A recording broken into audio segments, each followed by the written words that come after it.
欢迎收看频道 DH 娱乐新闻，订阅频道，不要错过当天最热门的新闻。我们今天的时事通讯涵盖以下内容：杨紫和邓伦更是难得多产，而且是为了一件事。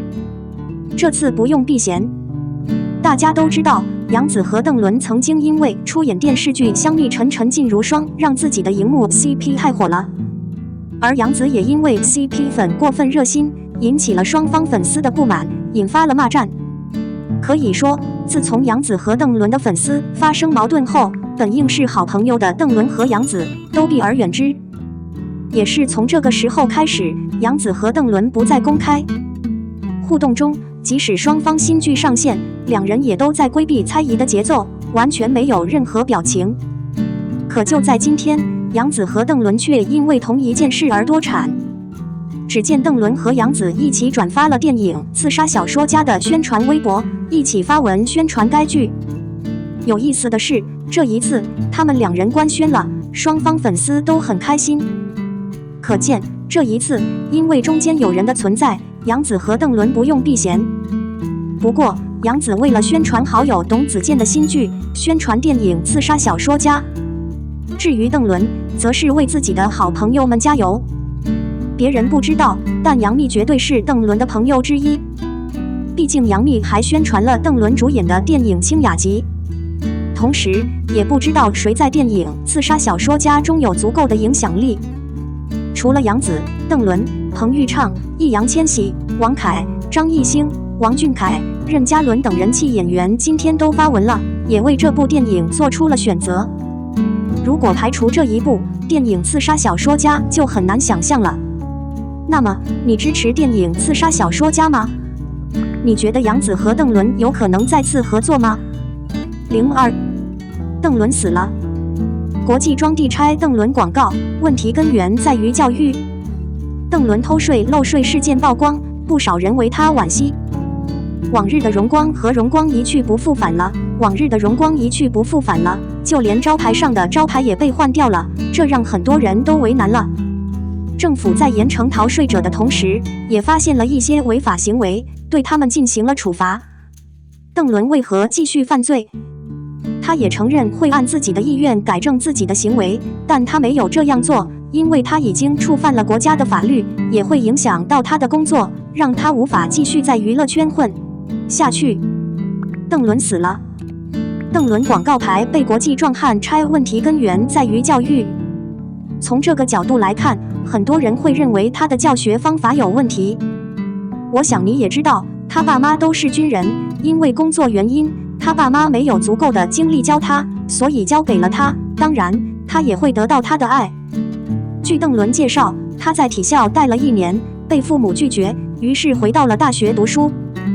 那个时候中学算是当地的名牌大学，但是因为其他大学的发展，今天的教育水平比以前差远了。之后我又换了另外一所大学，成绩却不好。事实上他的成绩并不好，大家都觉得他的成绩很好，就是为他树立一个好的形象。毕竟他的成绩和普通大学不一样，就算考上名牌大学，转行演戏系，那也不能说明他的能力。但因为他英俊的脸庞，在以后的生活中拥有了一群忠实的追随者。其实这一切都是因为他自己。如果他能严格管理自己，那么这种事情发生的概率就会低很多。长辈带孩子是正常的，父母和孩子之间有很大的隔阂。即使是现在，很多老人都在抚养孩子，他们已经成为教育和抚养孩子的主力军。这个世界上的人是不同的，所以每个人都有自己的生活和自己的特点。显然，邓伦从小接受的教育就和其他孩子不一样，他的保护不是很好，所以这些事情都是父母做的。因为这个世界的竞争太残酷了，目前存在的焦虑越来越多。为了让他们的孩子保持先进的存在，他们没有更多的电力来解决他们的孩子。随后，他们的老人在一天的前半段内立即绘画并保存到深夜。他们的婴儿会回来。随着时间的发展，青少年的速度越来越快，因为在这个阶段，第一流的获得方法需要先进，因为开始在这扇敞开的门一直错位之际，孩子的命运将发生翻天覆地的变化。监护人想要更大的电流来暴露他们的孩子，他们可以与他们交流更强大的思想和更广泛的训练思想。Guardians 和 Vintage 需要有一个正常的展示模型，不能有偏差。由于尖端创新似乎是一种不断增长的创造品种，许多年轻人正在尝试更伟大的事物，他们同样准备好适应其他所有存在，并适应其他所有存在。你再也不能以你的方式展示你的婴儿了，你要觉知，你要让你的婴儿留下来吃饭，你要觉知，你想做什么？你想做的就是增强你的孩子，你想要认识到你想做的是提高你的孩子。另外，在展示年轻人的同时，你需要大致了解你的程度，并且你不应该让他们认为他们是通过祖父母的方式来爱他们并与他们的老人斗争的。这可能不会对他们产生任何影响，你认为吗？03邓伦霍俱乐部暖锅因影响大都会的存在被罚款。4月7日，与天眼查 APP 一致，火社火锅关联机构北京火社餐饮管理有限公司因刷掉京城容貌，通过东直门大街被罚款400元。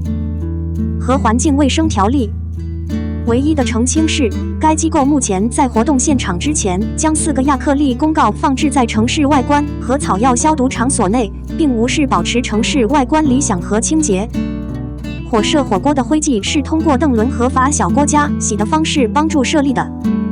郭家喜是多地火社火锅公司的有效代表和投资人，以及前著名的北京机构。此外，该机构的买家还包括以邓伦为代表的北京浩瀚星盘影视传媒文化有限公司的创始人兼负责人龚宇涵。与天眼查 APP 一样，河北火舍餐饮管理有限公司是火舍的代理机构，于2020年1月转入指定机构。不久，该机构将资产定位到成都火舍餐饮管理有限公司的灵感中。相应的，成都火舍公司将资产定位于重庆火舍、上海火舍、青岛火舍、上海火舍等一些集团。2021年9月，以郭家喜为有效代理人的北京火舍餐饮管理有限公司转为布局。此前，3月15日，上海市税务局通过其实景网站提示了邓伦避税案的情况，并以著名的邓伦分期付款强压逾期价款，并处以1.06亿元的罚款。根据天眼查 APP 的统计，邓伦名下有集团，分别是邓伦上海影视文化工作室和舟山邓伦影视文化工作室。在2016年和2018年。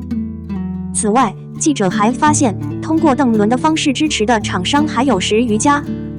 新华社带来邓伦避税被罚款的消息后，云米和99牙迅速宣布退出参与帮，菜鸟将申报表包裹起来。与邓伦的合作于去年8月完成，桂格燕麦也给出了证明，从今往后晚报退出与邓伦的合作。我们的新闻部分文此结束，欢迎把你们的想法留在评论区，大家一起讨论一下。欢迎，也别忘了帮我点个赞加关注谢谢大家。